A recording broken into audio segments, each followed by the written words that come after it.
Welcome back.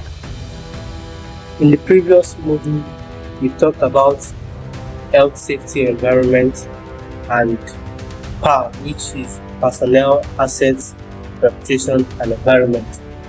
Hope you remember.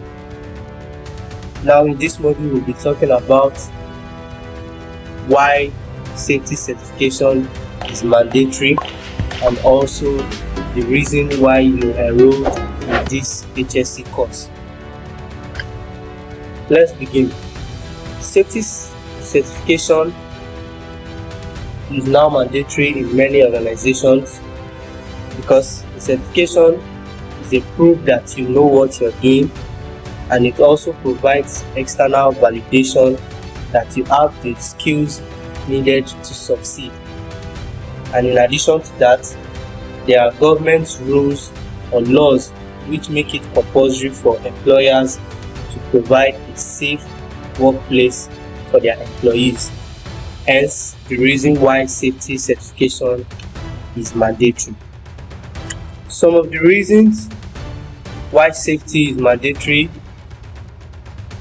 in an organization, not just the certificate, but also the reason why safety itself, that state of being safe. Why do we need safety in our homes, in our workplaces? It's because of loss of lives out of ignorance. Don't forget that hazard is anything that has the potential to cause damage or harm to personnel or assets. So people lose their lives out of ignorance because they don't know what safety is, or they don't know how to ensure safety. And to the company, compensation for death is very expensive for companies.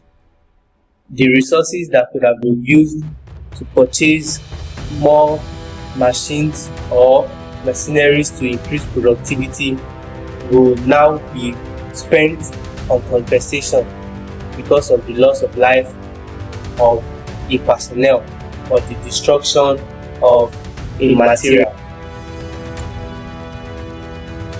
A safety ignorant person can even set a company ablaze, and the company stands to lose everything. So safety is very important to ensure the protection of lives and protection of properties. Like I said, that there are government rules and laws which make it compulsory for employers to provide a safe workplace for their employees. Companies which default from these laws or rules are being made to pay government fines and penalties, and government can even shut down such companies. So if your company is a defaulter of government rules concerning health and safety, you are liable to pay fines and face consequences, and at most that company can be shut down, which tarnishes the image or destroys the reputation of that company. Now the first task in this module is for you to answer why safety is important. Feel free to rewind on this video to help you answer this question.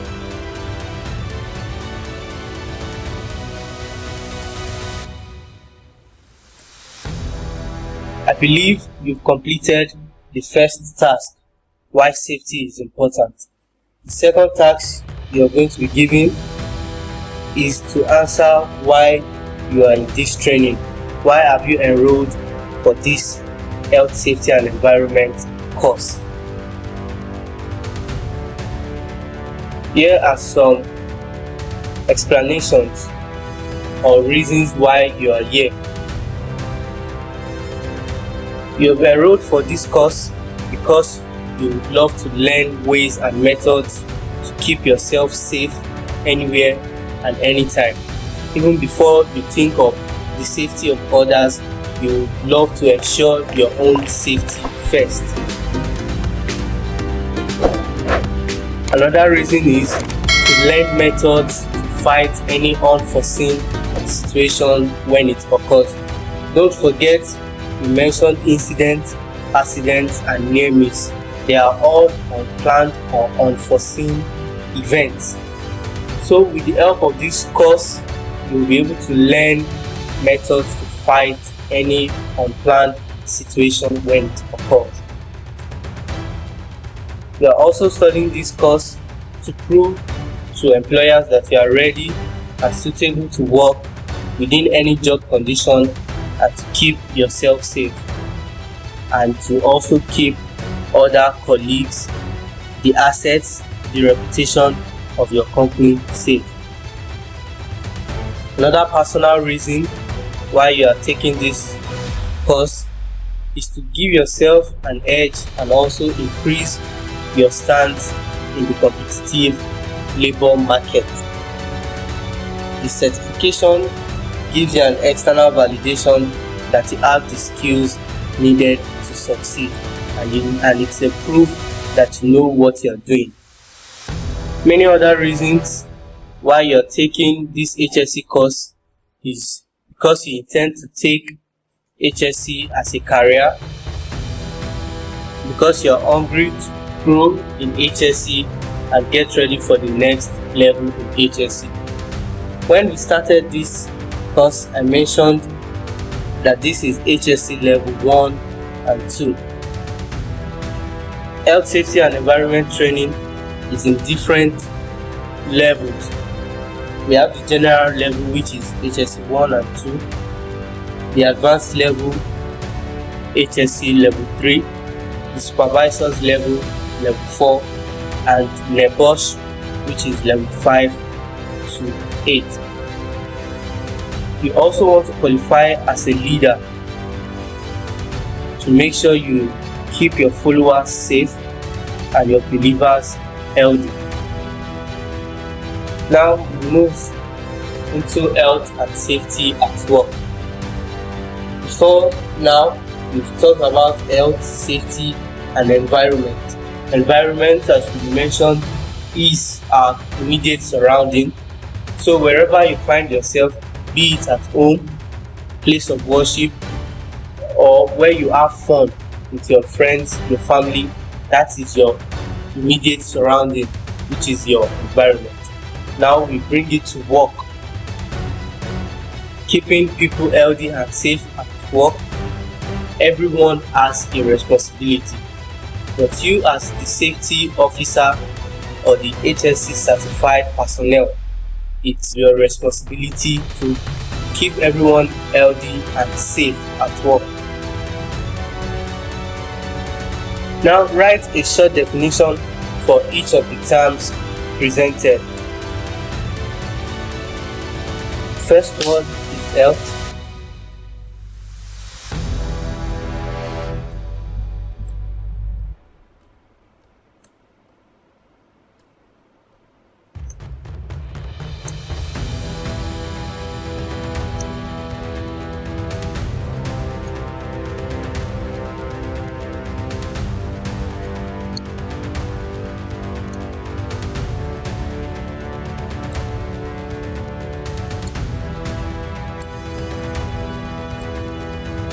So, write a definition for these three words: health, safety, and workplace.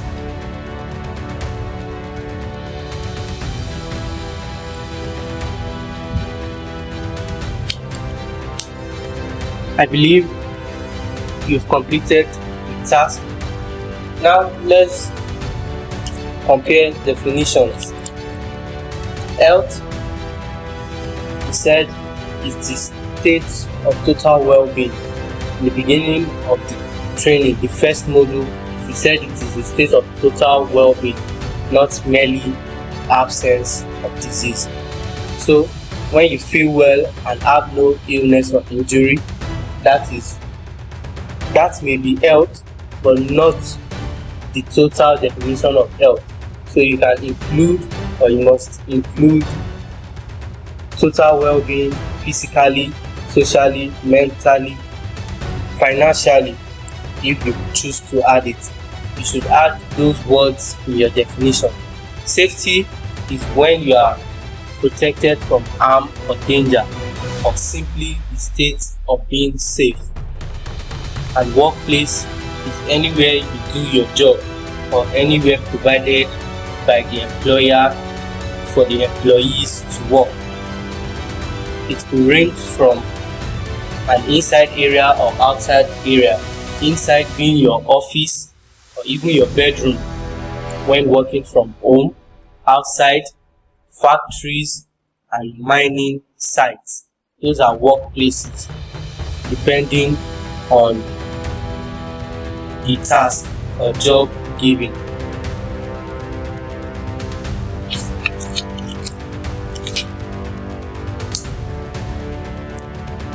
We've mentioned the reasons why you're taking this course and also why safety is important, and you've been told the duties of a safety officer.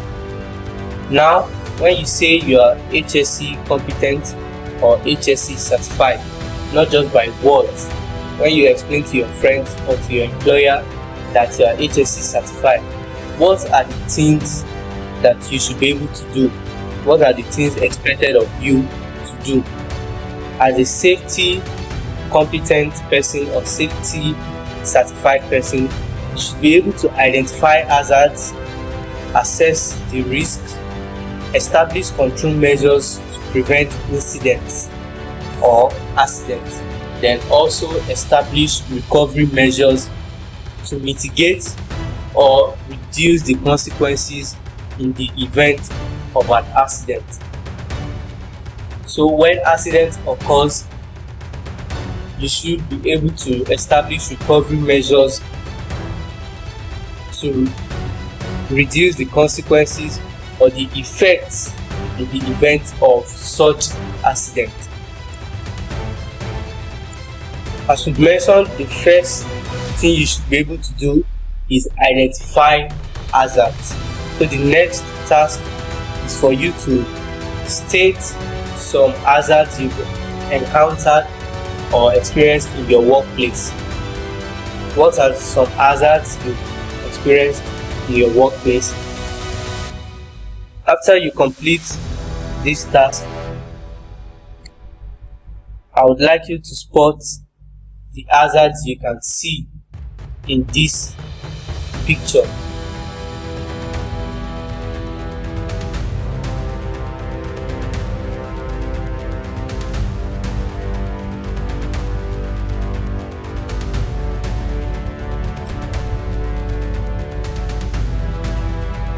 I believe you've successfully spotted some or many hazards in this picture. It's also safe to say that the picture is full of hazards, that everything in this picture is hazard. So in the picture here, we can group the various dangers or hazards you've spotted here into types or into groups. So some hazards experienced in the workplace or at home, we have chemical hazards, radiation, fire hazards, electrical hazards, biological hazards, physical hazard, which is the common one experienced all the time, slips and trips from trailing wires or from spilled water, falling hazards, ergonomics, the relationship between the musculoskeletal system and the seating environment provided in your workplace, thermal hazards, which can be caused by heat. It can be likened to fire or radiation hazard. And also, strangely, we have noise hazard. You may think for a second of why is noise grouped as an hazard.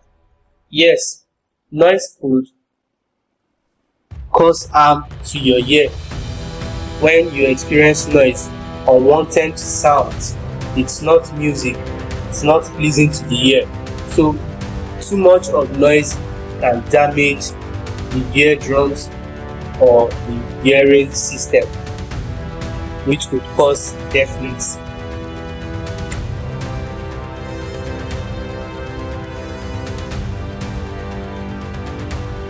In this picture, we have three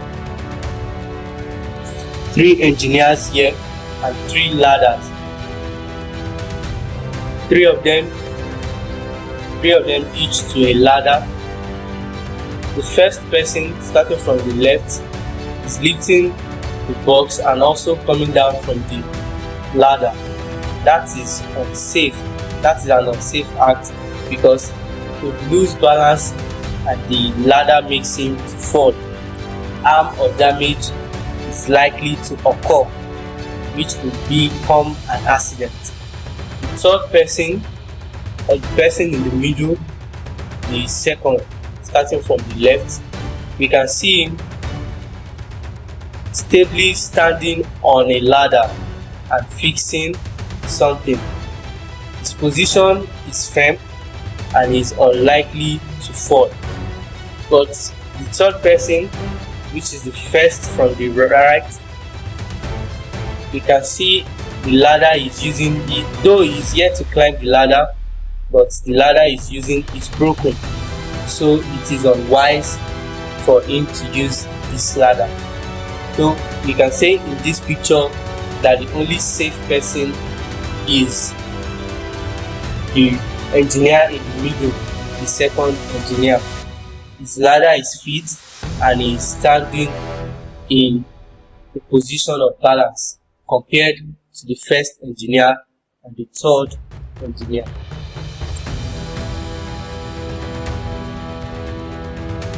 After spotting hazards, or once you recognize the risk in your workplace, as the HSE officer, it is your duty to report HSE matters to the appropriate management. Hence, the level of communication with HSE is as follows. The HSE officer reports to the HSE supervisor. The HSE supervisor in turn reports to the HSE manager, and the HSE manager also reports to the management. The management is above the manager, and also the manager is above the supervisor which is above the HSE officer. In the ladder of communication, we have, in ascending order, the officer reports to the supervisor reports to the manager, and at the top we have the management.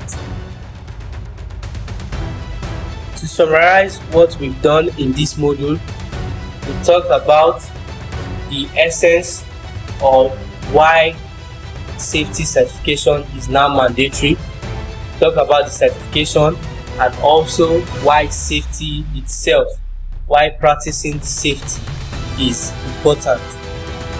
Mention the reasons why you are taking this course, and also we spotted some hazards, and lastly, levels of communication.